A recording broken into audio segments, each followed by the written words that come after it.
विष्णु ने अपने समाज के बाहर शादी की थी, इसलिए उसे गांव से दूर रहने की सजा मिली थी।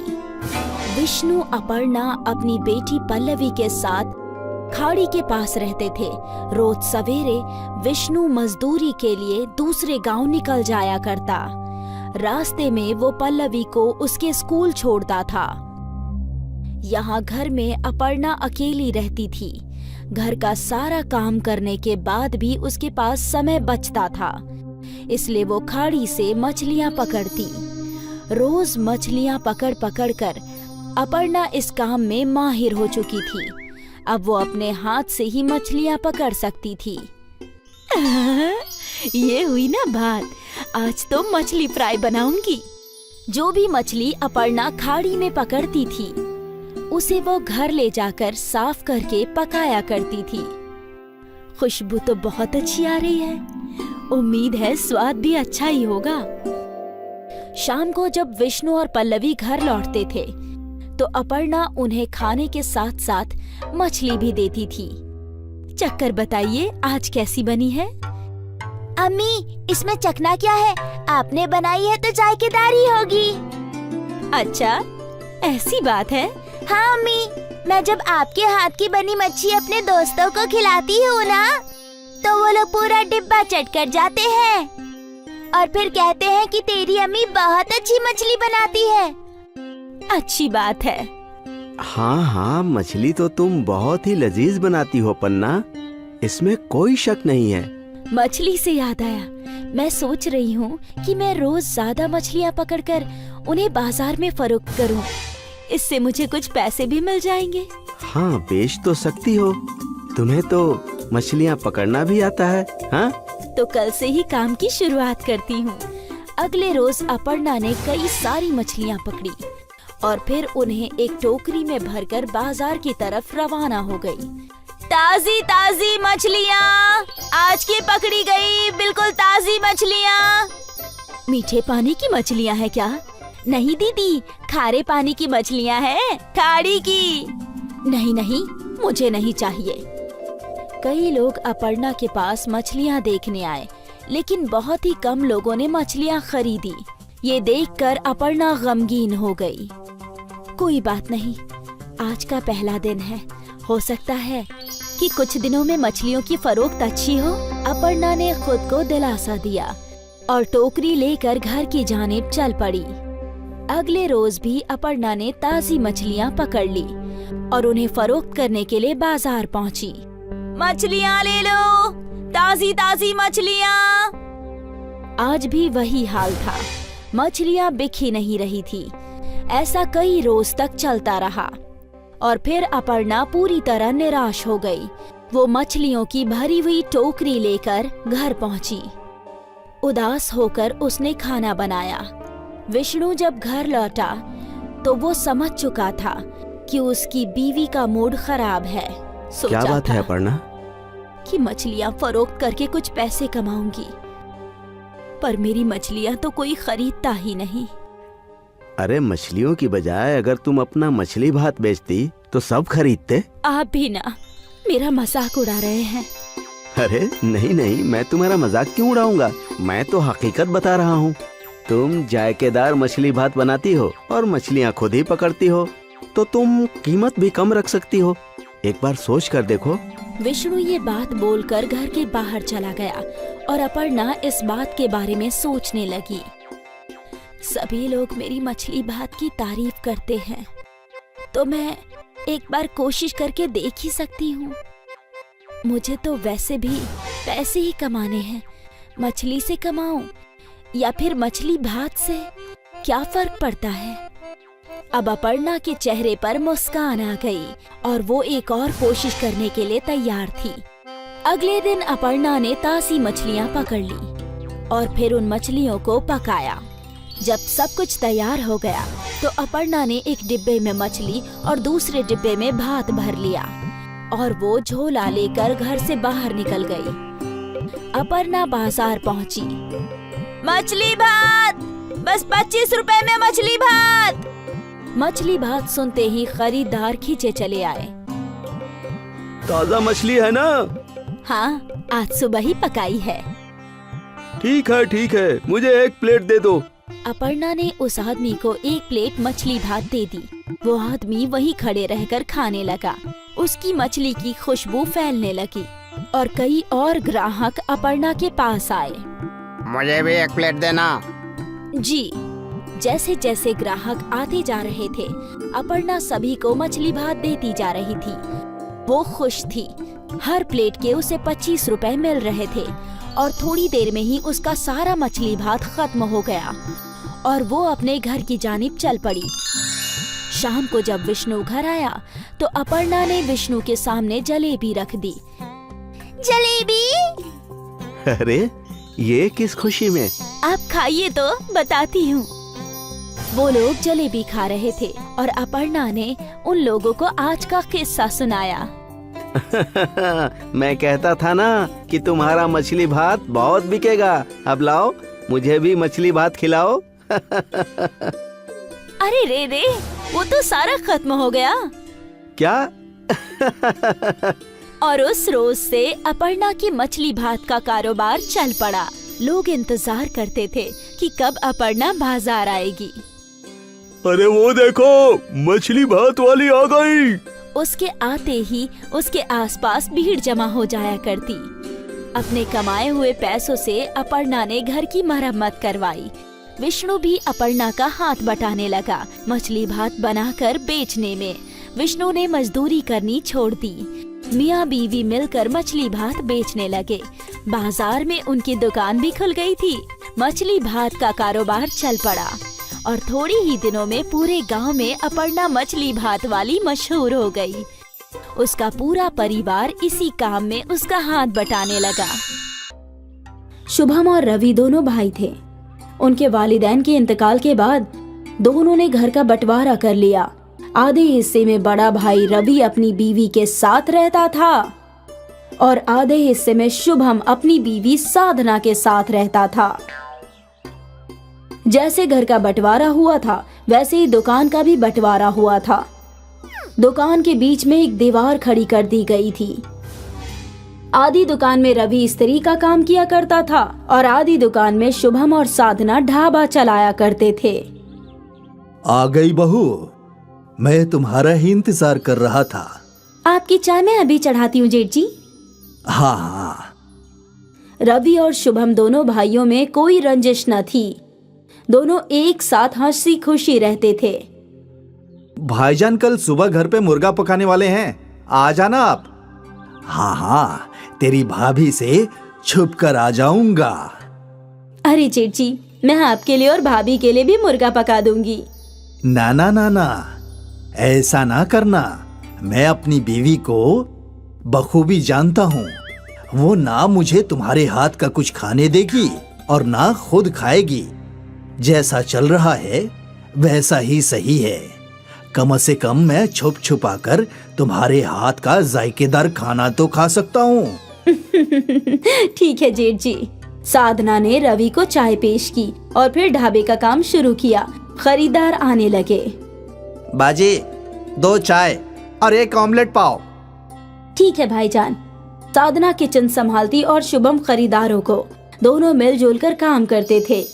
सुबह से शाम तक उनका ढाबा चलता रहता और फिर शाम के समय साधना सबके लिए नाश्ता बनाती। जी जी आइए, मैंने आपके लिए स्पेशल अंडा भुर्जी बनाई है। अभी आया। साधना, रवि और शुभम एक साथ बैठकर नाश्ता किया करते थे। खुश रहो बहू, तुम्हारे जैसी बहू हर खानदान को मिलनी चाहिए। तुम जैसे शुभम की मदद करती हो, मैं भी सोचता हूँ कि काश गायत्री भी मेरी ऐसे ही मदद करती। कोई बात नहीं भाईजान, कहते हैं ना, माले में सारे मोती एक तरह के नहीं होते, वैसे ही सभी लोग अलग अलग होते हैं। अलग होना भी ठीक है। गायत्री को तो बस लड़ना झगड़ना आता है। शादी के बाद तुमसे लड़कर बंटवारा करा दिया और अब तुम अलग हो गए हो तो मुझसे लड़ती है। मेरी तकलीफ मैं ही जानता हूँ, मेरी छोड़ो। तुम दोनों के लिए मैं बेहद खुश हूँ। ऊपर वाला तुम दोनों को कामयाबी अता फरमाए। शुक्रिया जेठ जी। भाईजान, कल दोपहर में घर आना मत भूलना। वो तो मैं कभी नहीं भूलूंगा। साधना के हाथ का पकाया जायकेदार मुर्गा कैसे छोड़ सकता हूँ। अगली दोपहर अपनी बीवी से छुपते छुपाते रवि शुभम के घर आया। अरे बहू, बहू, जल्दी खाना लगाओ। गायत्री को झूठ बोलकर निकला हूँ कि दोस्त के घर खाना खाने जा रहा हूँ। अभी पेश करती हूँ जेठ जी। साधना ने तीनों के लिए खाना पेश किया और फिर तीनों ने मिलकर हंसी मजाक करते हुए नोश फरमाया। ऐसे ही तीनों एक साथ खुश रहा करते थे। एक रोज शुभम शहर से सामान लाने जा रहा था। भाईजान, मैं शहर से सामान खरीदने जा रहा हूँ। आप जरा साधना का ख्याल रखना। ये भी कोई कहने की बात है। रुको, 10 मिनट में काम खत्म करके वहीं चला जाता हूँ। इसकी कोई जरूरत नहीं है, साधना तन्हा संभाल लेगी भाईजान। हाँ हाँ, मुझे इल्म है, लेकिन मैं भी उसकी मदद करना चाहता हूँ। तू जा, हम देख लेंगे। ठीक है भाईजान। शुभम चला गया और फिर रवि अपनी दुकान छोड़कर ढाबे में काम करने चला गया। रवि कस्टमर्स की प्लेट उठाने लगा। अरे जेठ जी, रहने दीजिए, मैं करती हूँ। तुम जो कर रही हो वही करो, मैं हूं ना। थोड़ा काम मैं भी कर लूंगा और इसी बहाने तुमसे गुफ्तगू भी हो जाएगी। वो भी है। ढाबे पे कस्टमर्स आते गए और साधना ने रोज की तरह किचन संभाला और रवि ग्राहकों को देखने लगा। सब कुछ सही चल रहा था कि यकायक गैस खत्म हो गई। अरे रे रे रे, ये भी अभी होना था। क्या हुआ बहू? जी जी, गैस खत्म हो गया है। ग्राहकों का ऑमलेट का ऑर्डर है। अब मैं क्या करूं? लगता है ग्राहकों को वापस भेजना होगा। नहीं नहीं, ये तो बिल्कुल सही नहीं है। तुम एक काम करो, ऑमलेट बनाने के लिए अंडे मिक्स करो, बाकी तुम मुझ पर छोड़ दो। साधना ने ग्लास में अंडा फोड़ा और उसमें नमक और मसाला, प्याज, मिर्च डालकर मिक्स करने लगी। रवि अपने दुकान से एक नई इस्त्री लेकर आया। इस इस्त्री का क्या करेंगे जेठ जी? तुमने वो बिजली से चलने वाला चूल्हा देखा है ना? जैसे वो होते हैं वैसे ही ये इस्त्री है। तुमने जो ऑमलेट मिक्स किया है वो इस इस्त्री पे डाल दो। क्या ऑमलेट बनेगा? कोशिश करके देखते हैं। रवि ने इस्त्री की वायर बोर्ड में लगाई और जब इस्त्री गर्म हुई तो साधना ने उल्टी इस्त्री पर अंडे का ऑमलेट घोलकर डाल दिया और वो अंडा पकने लगा। देखा? करीब 2 मिनट में ऑमलेट पक गया। साधना ने ऑमलेट को प्लेट में परोसा और ग्राहक के पास ले गई। अरे, ये कैसा ऑमलेट है? मुसल्लस शक्ल का। ये नया है भाईजान, आप खाकर तो देखिए। उस ग्राहक ने वो ऑमलेट खाया और उसे वो बहुत लजीज लगा। जायका तो बहुत खूब है और शक्ल भी एकदम नया। उसे देखकर दूसरे ग्राहक ने भी उस त्रिकोण ऑमलेट का ऑर्डर दिया। मुझे भी वैसा ही त्रिकोण ऑमलेट चाहिए। मुझे भी। साधना इस्त्री पर त्रिकोण ऑमलेट बनाती गई और ग्राहक चाव से उसे खाते गए। कुछ घंटों बाद शुभम सामान लेकर लौटा तो ढाबे पर लगा मजमा देखकर हैरान रह गया। अरे, ऐसा मजमा क्यों? ये मजमा जेठ जी के इस्त्री वाले ऑमलेट के लिए है। स्त्री वाला ऑमलेट? रवि ने शुभम को इस्त्री वाले ऑमलेट का किस्सा बयां किया। अरे देख, मुसल्लस ऑमलेट खाने के लिए कितना मजमा लग गया है। वाह भाईजान, आपने तो कमाल कर दिया। और फिर तीनों मिलकर ग्राहकों को ऑमलेट देने लगे। त्रिकोण ऑमलेट वाला ढाबा मशहूर हो गया। साधना और शुभम सोशल मीडिया पर वायरल हो गए। एक रोज रवि अपने घर पर नोश फरमा रहा था। तुमने साधना और शुभम की तरक्की के मुतालिक सुना क्या? सिर्फ सुना नहीं, देखा है। उसके ढाबे पे इतना मजमा लगा रहता है ना कि कभी कभी ख्याल आता है कि काश हमारा बंटवारा नहीं हुआ होता, हम दोनों एक साथ कमाते। मेरे पास भी बहुत पैसे होते शुभम की तरह। क्या हम एक मर्तबा शुभम से इसके मुतालिक बात कर सकते हैं? क्या बात करूं? आप कह दीजिए कि दोनों दुकान वापस जोड़कर बड़ा ढाबा खोलते हैं। लेकिन अगर फिर तुमने झगड़ा किया तो? मैं पागल थोड़ी हूँ जो आती हुई लक्ष्मी को रोकूंगी। ठीक है। रवि तो दिल ही दिल में बेहद खुश था। वो तो कब्ल से ही यही चाहता था। कुछ रोज बाद दोनों दुकानें जुड़ गई और ढाबा बड़ा हो गया। शुभम, रवि और साधना मिलकर ढाबा चलाने लगे। स्त्री वाले ऑमलेट की वजह से न सिर्फ उनकी आमदनी में इजाफा हुआ बल्कि उनका बिखरा हुआ खानदान भी फिर से एक हो गया। मधुमती के 2 बेटे थे, अजय और विजय। अजय की शादी प्रज्ञा से हुई थी और विजय की शादी संध्या से। प्रज्ञा घर की बड़ी बहू होने के सारे फर्ज अदा करती थी, लेकिन फिर भी हमेशा प्रज्ञा की बेइज्जती हुआ करती थी क्योंकि वो तालीम याफ्ता नहीं थी। मधुमती, तेरी बड़ी बहू तो बड़ा ही जायकेदार खाना बनाती है। बस खाना ही बनाती है, बाकी कुछ उसकी कुव्वत में नहीं। क्या मतलब? अब क्या बताऊं? मेरी बड़ी बहू अनपढ़, कहीं कुछ पढ़ने को दो तो इसकी नानी मर जाए। ये तो ऐसी ही है, तो उसको दफा करो। मेरी छोटी बहू से मिलो, संध्या। ये ग्रेजुएट भी है और मुलाजमत भी करती है। अच्छा है। मालती को बुरा लग रहा था कि मधुमती खुलेआम प्रज्ञा की बुराई कर रही है। एक रोज की बात है, अजय और विजय घर लौटे। वो दोनों काफी फिक्र में नजर आ रहे थे। क्या हुआ?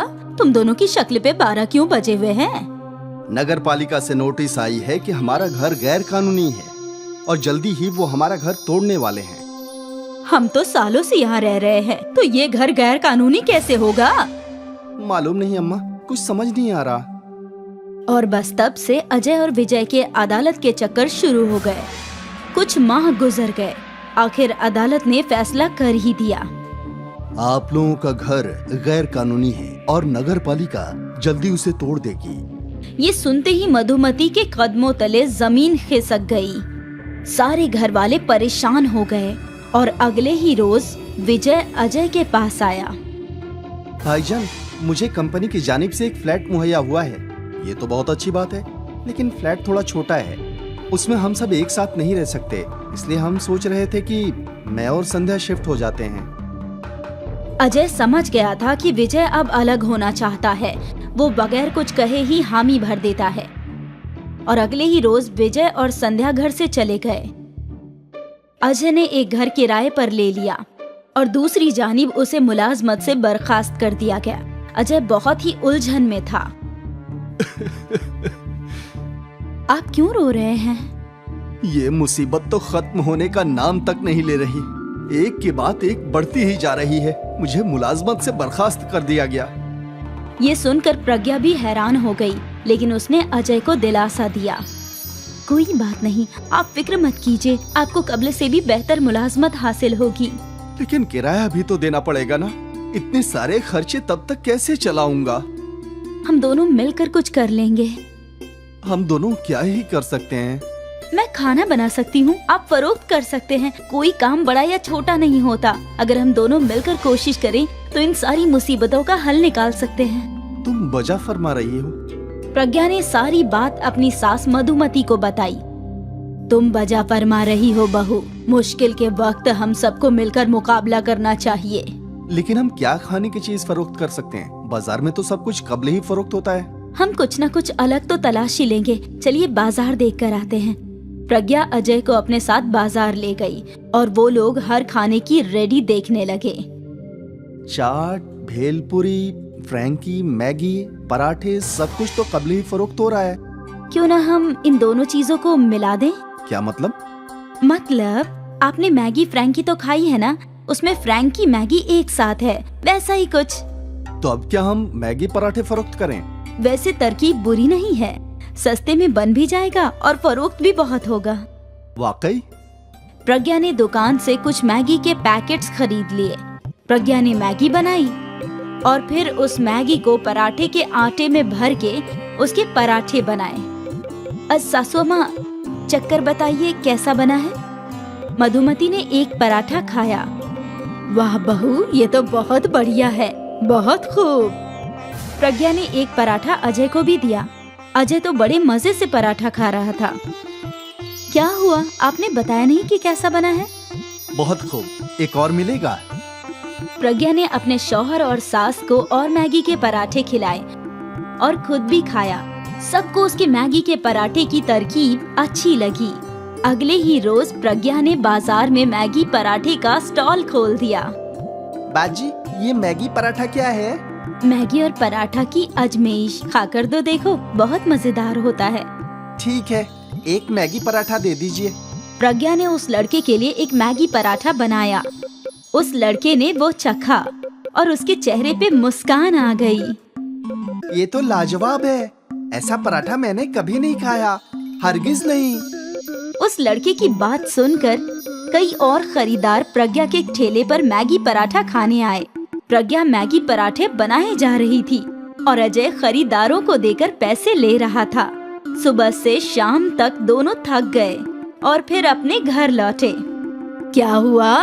क्या नहीं हुआ ये पूछो अम्मा। सुबह से खरीदार आते ही जा रहे थे।